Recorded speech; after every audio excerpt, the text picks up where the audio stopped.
Hello and good morning, everyone. I received several emails regarding problem 3-15. Therefore, I thought I'd put a short video together that stepped you through the process. The first step in solving for this problem is to recognize that current assets plus net fixed assets equal total fixed assets. Therefore, if we can solve for current assets and also solve for total assets, we can ultimately solve for net fixed assets. So let's begin by solving for current assets. In the problem, we are told that current ratio equals 1.90. We are also told that current liabilities equal $890. If we work with our current ratios formula of current assets divided by current liabilities, we can start to solve for current assets. Let's plug in the numbers that we know. Current ratio, in this case, equals 1.90. We also are told that current liabilities equal $890. Therefore, if we plug in the missing data and solve for current assets, we will get current assets equaling $1,691. Since we have solved for current assets, let's now move to total assets.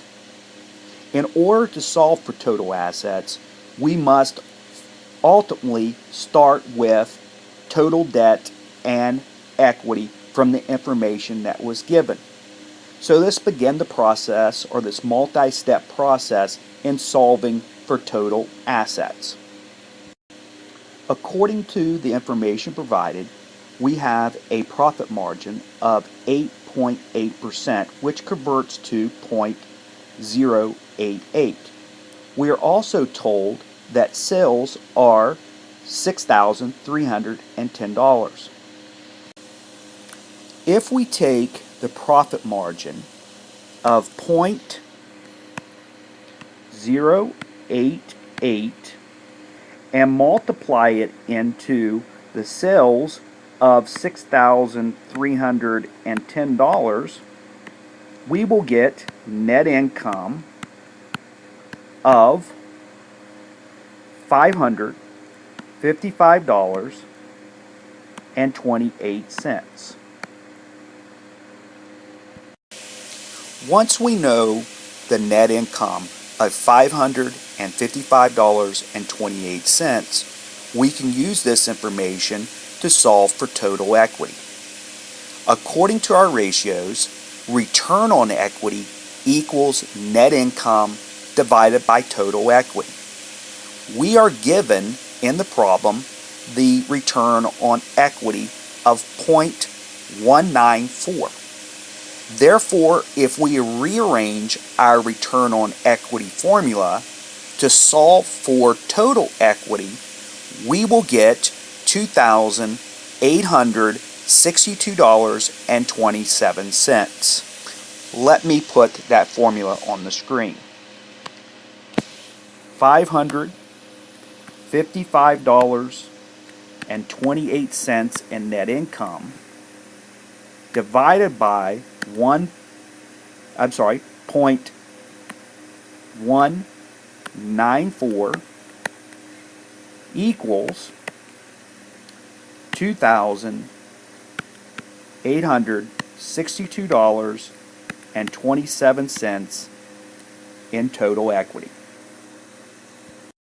Once we have total equity of $2,862.27, we can use additional information within the problem to ultimately solve for total long-term debt. According to the information, long-term debt divided by long-term debt plus equity equals 0.33. Once I set up that equation, I started rearranging it to help me solve for long-term debt. Notice on the second step here, I took the long-term debt plus equity on the right-hand side and moved it to the left-hand side by multiplying it. Next, I moved moved the long-term debt on the right-hand side to the left-hand side by dividing it. That ultimately set up the following equation. Therefore, I basically inverted the equation here to here.